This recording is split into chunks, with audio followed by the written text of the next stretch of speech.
Hey Droogs, how you all doing? It is Sam from Gemini once again, and today we're going to be talking about martial arts and morality. Booyah!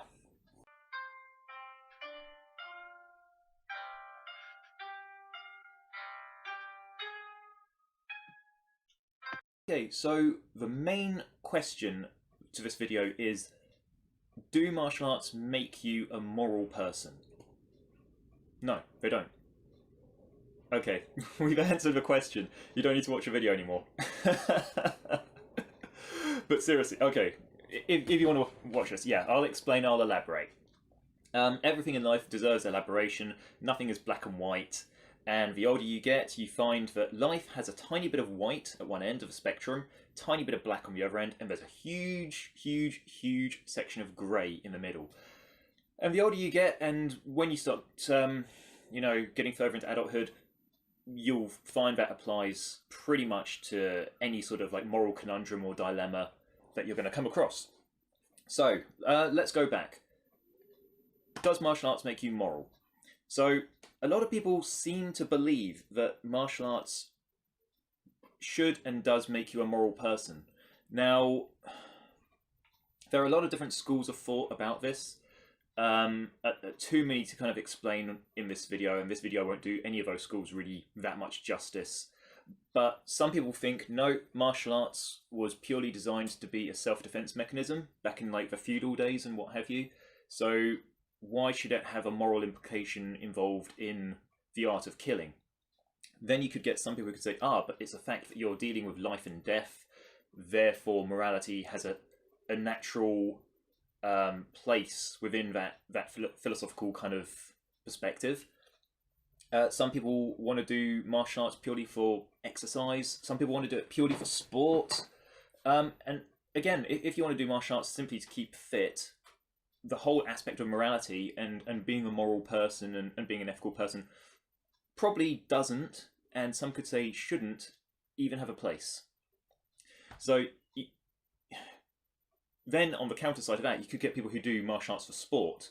And they're saying, okay, well, it's sportsmanlike and good sportsmanship to show a code of ethics and morality to your opponent. You know, you kick your opponent, they fall on the floor, you stop the fight. You don't stand over there punching them in the face and stamping on them.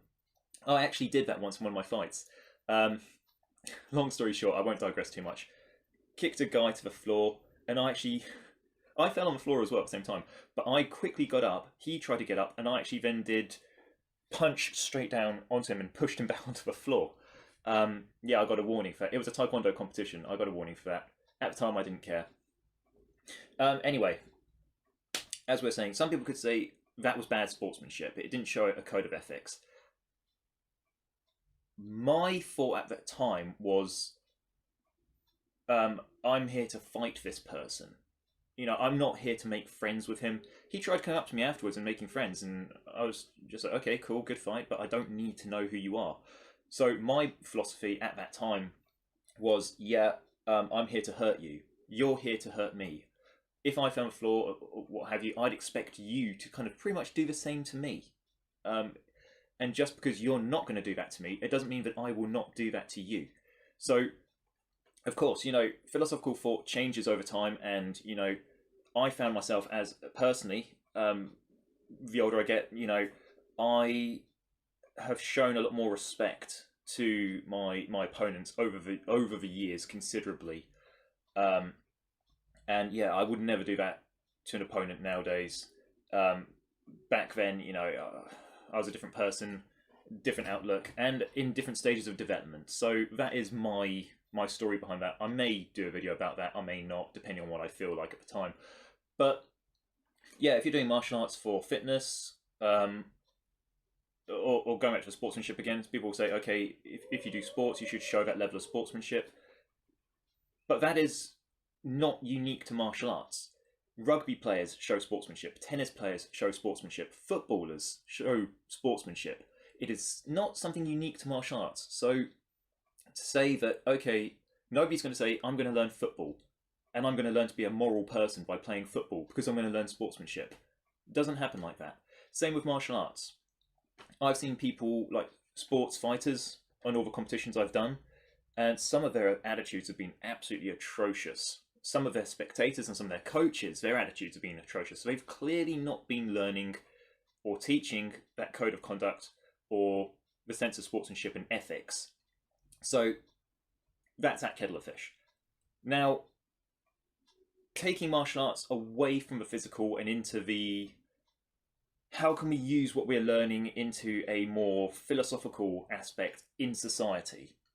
You know, what we learn from inside the dojo, all the physical routines, it's teaching us and instilling, ultimately, discipline, perseverance, indomitable spirit, this the sense of knowing that we can use what we're learning in the dojo on a physical level, transfer it into something metaphysical, and take it away outside of the dojo. I agree with that. But I have come across many, many martial artists. Some are of a good high physical standard, some are absolute dire. And that's irrespective, because some of those people have, from both scales, been out in public, been away from the dojo, and they are not behaving in a moral way. They are not ethical. They're not ethical people in any way, shape, or form. And in some cases, a small number of cases, small number of martial artists I've actually met have been downright amoral. We saw what happened to Zara Pifian. She was well respected in the UK tournament circuit. Last year, she's sentenced and she's doing 8 years. So is her husband, another well respected martial artist in his circles. He's doing 8 years for abuse and assault. So, yeah, not taking their moral responsibilities that they're allegedly meant to have learned from martial arts very seriously.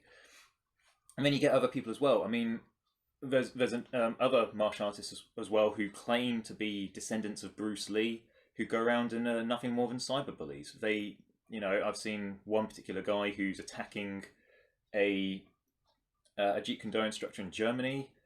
He's challenged a Jeet Kune Do instructor in Poland. He's attacked another instructor in Canada. This guy, I could do a thesis about him. He's a fascinating kettle of fish, but for all the wrong reasons.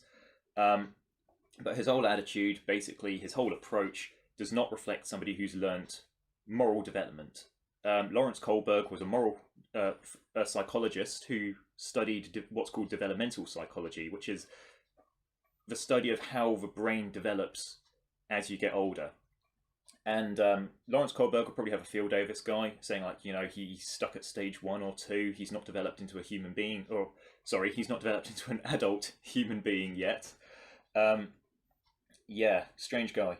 But once again, that does not show moral responsibility. It doesn't show moral maturity or emotional maturity even.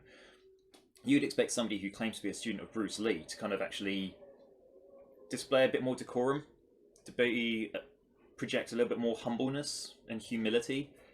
This guy has none of that at all. So once again, that goes to show his martial arts training has failed him if we're assuming that martial arts is meant to make you a moral person. And not even that, even people going around and saying stuff like, oh, I'm a third dan in karate, and I can do this and I can do that, and they're saying it at every single opportunity. And a lot of these people, from my experience, are weedy. This is going to sound quite classist and quite left-wing, but they're weedy, white, middle-class males. Of course, that's a generalization. I'm sure you get people from other social, economic, and ethnic backgrounds as well. But from my experience, it seems to just be this white, middle-class male kind of thing. People who haven't achieved anything in life, and they believe that by learning a martial art, they're becoming powerful, and that they're being secrets of the East are being revealed to them, and it's only something that they know, and they're taking them away, and they think it gives them like some elevated sense of entitlement. And these people go off and they say ludicrous things like, oh, I can kill a cow with a golf ball, I trained on broken glass, and all this kind of nonsense. And you look at them and think, no, you didn't. But once again, that's not showing that moral understanding. You'd never get, say, a SAS sniper blagging about what he can do.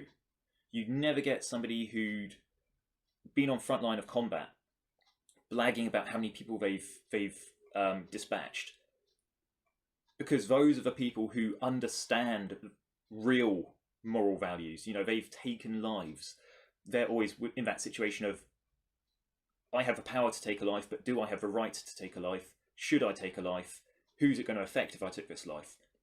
And when you really begin to understand that, and again, I only like to speak from experience. I've not had that experience myself, so I don't want to talk too much about it, but I can imagine that it makes you think. It really makes you reflect if you're in that position.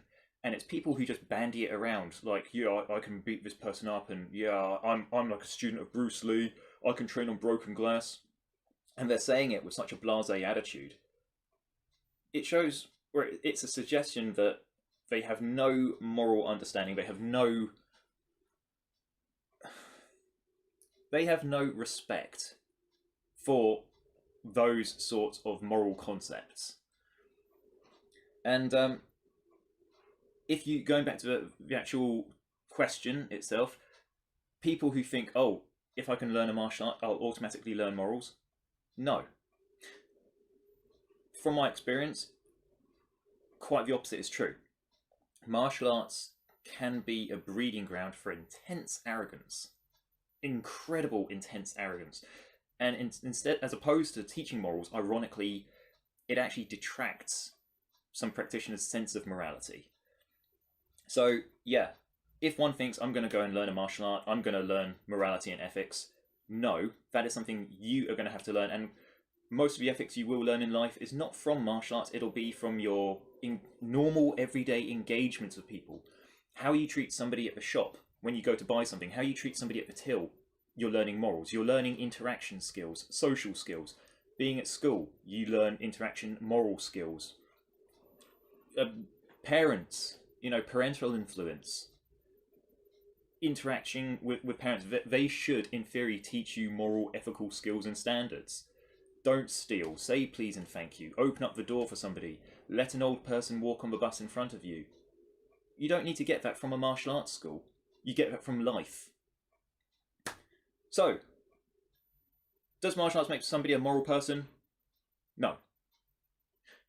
You can get people who are moral, who practice martial arts, but you have to ask yourself, has it been the martial art which is actually taught from that? Has it been systemic influences outside of martial arts which have taught from that? Or is it something innate inside the biological genome? Anyway, guys, like to know your thoughts as always, so please leave those comments down below if you've got any comments or any ideas for future videos you want to discuss. I've got a few good ones coming up, actually, some dark ones coming up, but yeah, I need to really compose those before I start filming and editing those. In the meantime, guys, stay safe, train hard, keep listening to Kitty, because they're the best band around, and I'll see you all in the next video. Booyah!